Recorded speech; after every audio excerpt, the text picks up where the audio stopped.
Shalom, selamat pagi saudara-saudari. Setiap pagi kami kagum kepada Tuhan. Kami masih bisa bernafas untuk menghirup udara segar pagi ini. Mari kita mengawali hari ini dengan menerima makanan rohani yang menguatkan kita. Mari kita berdoa. Selamat pagi Bapa yang baik. Terima kasih untuk anugerah-Mu yang tidak pernah habis dalam hidup kami.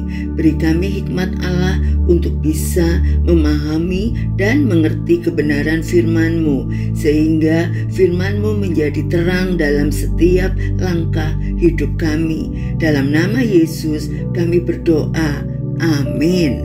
Tema kita pagi hari ini, hati yang setia, diambil dari Kejadian 39 ayat 7 sampai 12.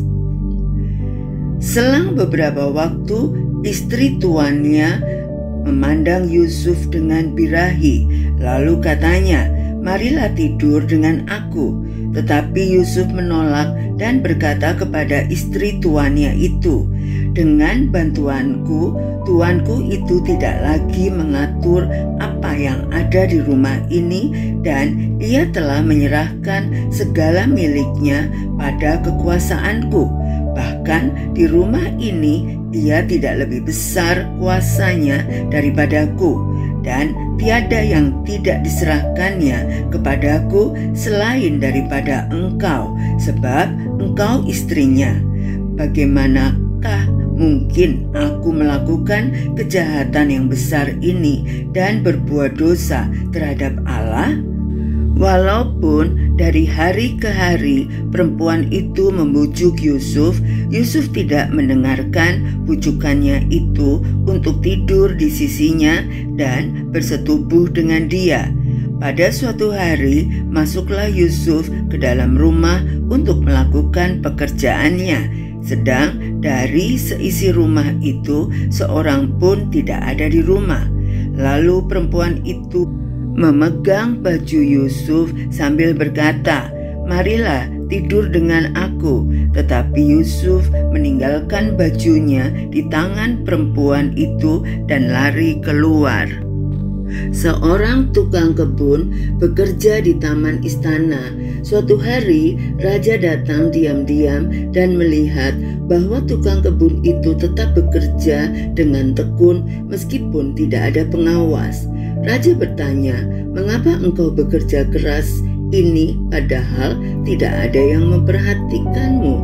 Tukang kebun itu menjawab, "Tuanku mungkin tidak melihat, tetapi saya tahu Tuhan selalu melihat." Demikian juga dengan hidup kita setiap hari. Kesetiaan sejati diuji bukan saat keadaan mudah, melainkan saat godaan datang. Yusuf, seorang muda yang dijual sebagai budak ke Mesir, menghadapi ujian besar ketika istri Potifar majikannya berusaha menggoda dia berulang kali. Namun Yusuf tetap setia kepada Tuhan, menolak dengan tegas meskipun tidak ada orang lain yang melihat. Kesetiaan Yusuf bukan sekedar kepada tuannya, tetapi terutama kepada Allah yang Maha Tahu dan melihat segalanya. Ia memilih untuk menolak dosa sekalipun risiko yang harus ditanggung adalah penjara dan penderitaan, menunjukkan kesetiaan dan integritas dengan menghormati kepercayaan yang diberikan kepadanya. Inilah kunci utama dari hati yang setia. Yusuf sadar bahwa dosa bukan sekedar melukai manusia, tetapi melawan Allah sendiri.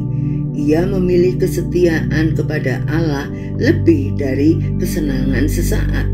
Yusuf tidak berdebat atau menunda. Ia lari dari dosa, bukan mendekati dosa, karena tahu bahwa kesetiaan kepada Allah lebih penting daripada apapun. Ini tanda kebijaksanaan rohani. Kesetiaan bukan hanya soal berkata tidak kepada dosa, tetapi juga tentang mengatakan ya kepada Allah setiap hari. Mari kita berdoa. Terima kasih Bapa yang baik untuk kebenaran firman-Mu yang menguatkan kami. Ajarlah kami memiliki hati yang setia seperti Yusuf. Saat godaan datang, berikan kami kekuatan untuk menolak dan berani lari dari dosa. Tolong kami untuk tetap setia dalam hal kecil maupun besar, agar hidup kami memuliakan nama-Mu. Sertai kami dan berkati kami sepanjang hari ini. Dalam nama Yesus kami berdoa dan mengucap syukur. Amin. Selamat beraktivitas. Tuhan Yesus memberkati.